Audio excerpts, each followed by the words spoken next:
दंडवत प्रणाम। जय श्री चक्रधर आप सभी को, और आप सभी को नए साल की ढेर सारी शुभकामनाएं। अब कहेंगे भाई जी नया साल की शुभकामनाएं और वो भी इतनी देर से, तो तारीख के मुताबिक नए साल की शुभकामनाएं देने में थोड़ी सी देर हो गई है आपको, लेकिन जो पिछली रिकॉर्डिंग थी हमारी, पिछली वीडियो जी तो हमारी, उसमें आपको सबको सूटकेस पैक करना था। अब सूटकेस पैक करने में इतने सालों का वो गट्ठा समेटने में विलंब तो लग ही गया होगा ना आप सबको, उसको घर से बाहर निकालने के लिए। तो सोच को बदल कर जो आपने नया रूपी अपना सूटकेस घर में लेकर आए हैं आप सभी, तो उस अनुसार अगर आप सबको मैं अब भी नया साल मुबारकबाद दे रही हूँ तो भी चलेगा। इसलिए नया साल आप सबको बहुत बहुत मुबारक हो। ईश्वर इस बार आपकी अलमीराज में, आपके हृदय रूपी स्थान में कोई कपट, द्वेष भाव कुछ भी ना भरे। आप सबको स्वास्थ्य प्रदान करें और जीवन को जीने की एक नई दिशा मिले। आप सबको जीवन को जीने की एक अच्छी सोच बरकरार रहे आप सभी की, यही आप सबके लिए शुभकामनाएं हैं। चलिए कुछ जनरल सामान्य विषयों पर बात करते हैं। आज हम अक्सर सुनते हैं आपस में कभी भी दो परिवारों के संबंधित बातें चल रही हैं, तो बातों में मोस्टली कॉन्वर्सेशन अगर धर्म को लेकर आ जाती है तो यही बात होती है कि बच्चे आजकल हमारी बात नहीं मानते, बच्चे आजकल अग्री नहीं करते, बच्चों को जबरदस्ती तो हम धर्म थोप नहीं सकते, तो क्या किया जाए। इससे अच्छा है कि वो जो कर रहे हैं करते रहें, हम जो कर रहे हैं हमारा फर्ज है, हम उतना पूजा पाठ हम हमारा कर रहे हैं, आगे बच्चों की मर्जी। तो इन सभी बातों में सारी बातें सही हैं ऐसा नहीं कहा जा सकता, सिवाय एक बात के। जो एक बात सही है वो सिर्फ यही है कि हम बच्चों पर जबरदस्ती धर्म को नहीं थोप सकते, एक्चुअली में नहीं थोप सकते। लेकिन जो इतनी सारी बातें उसको आपने कही कि बच्चे आजकल धर्म नहीं मानते, पूजा पाठ नहीं करते, इत्यादि इत्यादि, उनको समझ नहीं आता, ना वो समझना चाहते हैं, उन सभी में आप भी उसी गलती के उतने ही भागीदार हैं। आपकी बदौलत ही कई अंश मात्र बच्चे आज धर्म को नहीं अपनाते। एक्चुअली में बच्चों पर जबरदस्ती नहीं थोपा जा सकता। एज द मेन एग्जाम्पल अगर मैं कहूँ, मेरा नाम इस देह रूपी मनुष्य योनि में आकर हर किसी को एक नाम संज्ञा मिल जाती है, हर एक आत्मा को, और मेरे को भी एक नाम संज्ञा मिली जो कि पहले कृतिका कपूर था और अब एक कृतिका शास्त्री महानुभाव है। तो मेरे नाम को अगर कृतिका शास्त्री महानुभाव को उठाकर कोई दूसरा नाम लगा देगा तो मैं अग्री नहीं करूंगी, क्योंकि वो मुझ पर थोपा जा रहा होगा कि भाई जब मैंने संसार में पैदा हुई, जब मैंने जन्म लिया, मेरे माँ बाप ने पूरे रीति रिवाज के साथ मेरा नाम कृतिका रखा, अपनी कास्ट के अकॉर्डिंगली, मुझे माता पिता के अकॉर्डिंगली कपूर नाम मिला आगे। उसके बाद जब मैंने संन्यास आश्रम में प्रवेश करा, मेरे गुरुवर श्री मामा जी ने मुझे कृतिका पंजाबी नाम दिया, और आज मैं उन्हीं के नाम के दिए अकॉर्डिंगली कृतिका शास्त्री पंजाबी महानुभाव ही रहूंगी। मैं नाम किसी के कहने पर नहीं बदल सकती, एकदम सरलता से सिंपल सी बात है।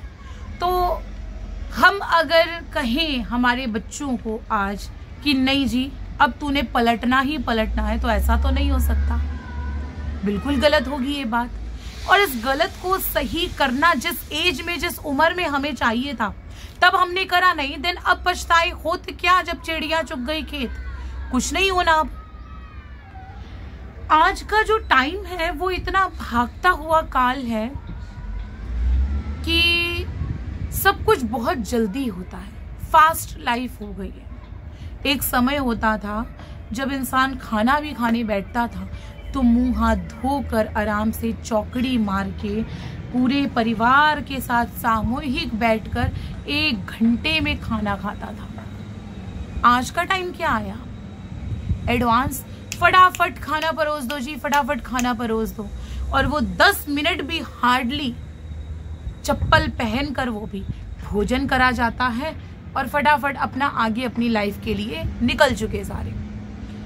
वो भोजन घर पे भी होता है, वो भोजन ऑफिस में भी होता है, वो भोजन कहीं रास्ते में, ट्रेन में, मेट्रो में भी बैठकर होता है दिल्ली जैसी लाइफ में। उदाहरण के लिए मैं कहूँ भी, मेरी आप देखी चीजें कुछ समय पहले किसी अध्ययनवश से ही मेरा दिल्ली में प्रतिदिन मेट्रो में सफर होता था।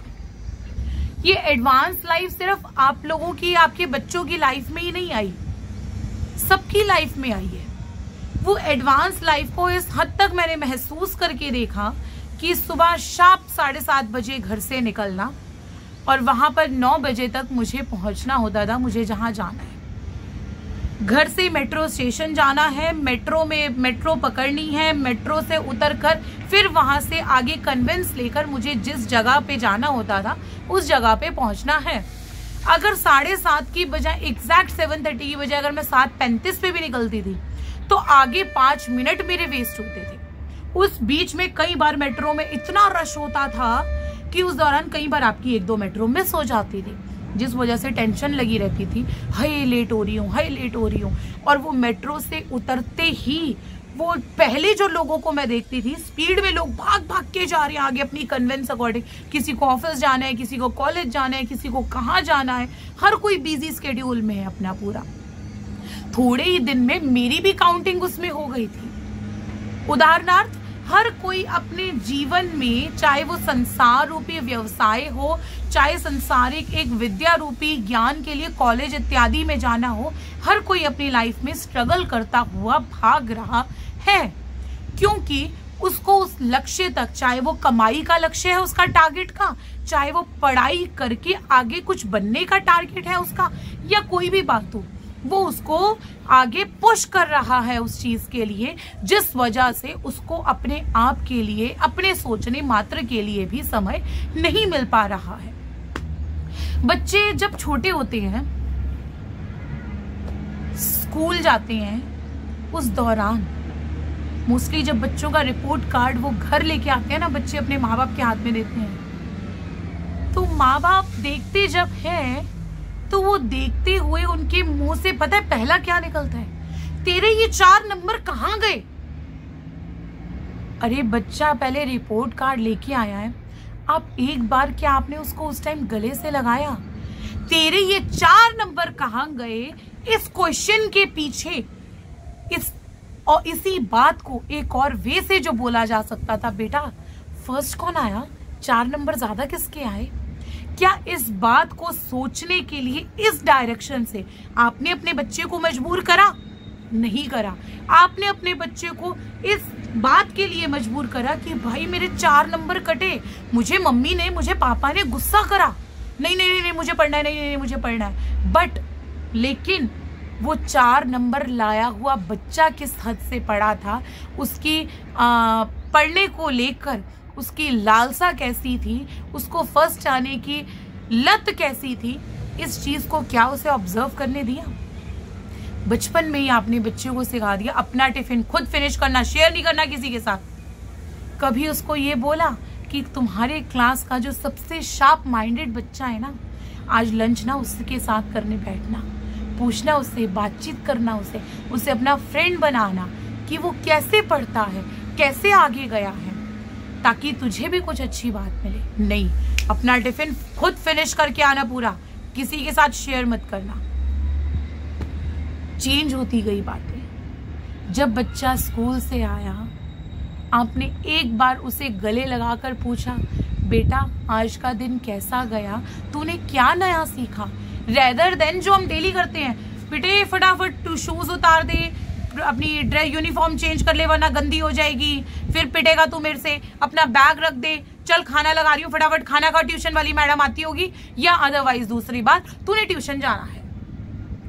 कितनी चीजों में फर्क है, अरे बहुत फर्क है।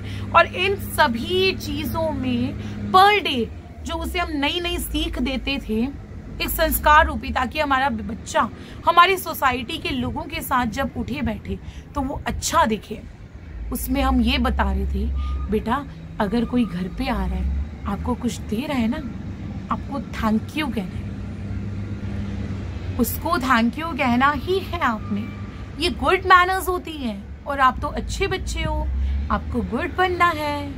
लेकिन वही दूसरी तरफ जब आप तीनों टाइम महाराज के आगे दिया जलाते हो, आरती करते हो, पूजा करते हो, क्या कभी सुबह उठकर जब उसको स्कूल के लिए रेडी कर रहे थे आपने एक बार कहा बेटा महाराज को भी थैंक यू कहना है तूने, महाराज ने तुझे इंसान का जन्म दिया है। रोज़ महाराज को थैंक यू कहते हैं कि महाराज की बदौलत, उस ईश्वर की कृपा से हम इतनी अच्छे जी पा रहे हैं। हम प्रतिदिन आपकी जो इच्छाएं भी होती हैं वो भी पूरी करते हैं महाराज। आपने कभी ये बात कही? तो आज आप सडनली बच्चे से कैसे एक्सपेक्ट कर सकते हैं कि आप जो चाहते हैं वो आपका बच्चा मान ले? नहीं मान सकता ना। फर्क आ गया बात में, क्योंकि उस समय जो सोच की पॉलिश की जरूरत थी वो हमने तब नहीं दी, तो अब क्या फायदा हुआ? उस भागते हुए लाइफ में सिर्फ हमारे बच्चे ही नहीं आए, हम भी आए हैं। सिर्फ बच्चों के हाथ में ही गेम खेलने के लिए मोबाइल नहीं आए, हमने भी एज अ किटी ग्रुप से ही सही, हमने भी अपना फ्रेंड सर्कल बनाया जिनके साथ कई बार हम व्हाट्सएप पे लगे रहते हैं। फलानी फलानी ड्रेस पहन के आएगी, उसके कंपैरिजन में मुझे ड्रेस चाहिए, तो वो चीज हम भी देख के आते हैं। मतलब बात सिंपल है, अगर हमारे बच्चे अपनी लाइफ में बिजी हुए, हम भी हमारी एक और नई लाइफ में बिजी हुए। हमारे बच्चे अगर आज हमारी संस्कृति को या हमारे धर्म को अपनाने में इनकार करते हैं, तो रीज़न ही यही है, जो कुछ टाइम संसार को निभाते हुए हम ईश्वर धर्म को दे सकते थे, उसको समझने के लिए हमने वो ना देकर संसार में अपनी झूठी बनावट रूपी इमेज को बनाने में हमने वो टाइम दिया। गलतियां हमने भी करी, भागते हुए हमने भी नहीं सोचा कि रॉकेट सीधा जितनी तेजी से ऊपर जा रहा है तो वो गया तो जमीन से ही है, और जब वो गया तो कितना स्मोक, कितना धुआं छोड़ के गया। एज सिंपल हम भी वही स्मोक, वही धुआं, वही धुंध छोड़ के जा रहे हैं, जिस वजह से हमारे बच्चे आज क्लियर उस चीज को नहीं देख पा रहे। कभी आपने छोटे बच्चों के हैबिट को नोटिस करा? एक छोटी सी चीज भी है, एग्जाम्पल में अगर मेरी स्वेटर में अंदर बटन्स भी हैं, तो हम बच्चा जब छोटा होता है वो उन बटन्स को भी टच करता है, उन सब चीजों को देखता है। इवनली मैंने एक स्पेक्स लगाया, चश्मा लगाया, तो बच्चा उसको भी छीनता है, क्योंकि उसको नॉर्मल फेसेस के अलावा एक अलग सी चीज दिख रही होती है एक चेहरे पर। वो डाउट क्लियर करना चाहता है, भले ही वो अभी बोलना तक नहीं सीखा, तो भी उसका माइंड इस हद तक शार्प माइंडेड चल रहा है कि वो डाउट क्लियर करना चाहता है कि ये क्या चीज है, और उसको धीरे धीरे समझ आती है कि ये चश्मा है, स्पेक्स है, जिस वजह से ये लोग और क्लियर देख पाते हैं। As simple. और हमने उस सोच को आगे बढ़ने की बजाय हमने उस सोच को काइंड ऑफ बैन कर दिया, ढक दिया, उस चीज को दरवाजा ही उनके लिए बंद कर दिया। अब जब दरवाजा ही उनके लिए बंद हो गया, अब उनका माइंड उसी अकॉर्डिंगली बन चुका है। तो आज की डेट पर अगर हम डायरेक्टली जाकर कहें बेटा ये 5 नाम है, तूने 5 नाम लेने हैं, तूने क्या कहते हैं, चोरी नहीं करनी, जुआ नहीं खेलना, शराब नहीं पीनी, इत्यादि फलाना ढिमकाना, ये हमारे 7 व्यसन होते हैं, तूने इनको नहीं अपनाना, इनकी तरफ देखना नहीं है, हमारा धर्म यही कहता है, और तीनों टाइम पूजा करनी, और स्पेशली कहीं का प्रसाद नहीं खाना। बच्चा कहेगा यार ये क्या है, क्यों थोप रहे हो मुझ पर, मुझे नहीं मानना। लेकिन हमारे महाराज की महत्ता को नहीं समझाया, जब हमें उनको बार बार मंदिर लाने के लिए प्रेरित करना चाहिए था, हमने वो चीज़ नहीं करी, उनमें वो संस्कार नहीं दिए। रीज़न इज, हम ये कहते थे नहीं नहीं बच्चों की पढ़ाई है, मंदिर नहीं लेके जाना उनको अभी। जब तब नहीं सोचा तो फिर अब क्या हो? पता है, एक बहुत अच्छा एग्जाम्पल देती हूँ आपको।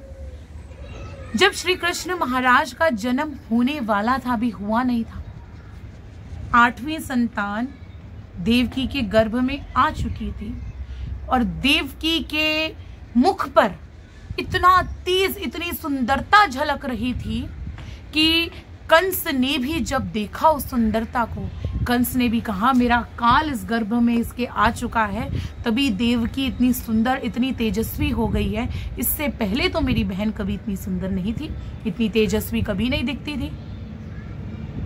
पीछे बैठा हुआ जब वो देवकी के सामने नहीं होता था, कंस बार बार सोचता था कि इस काल से रिस्क ना लिया जाए और इसको गर्भ के साथ ही मार दिया जाए।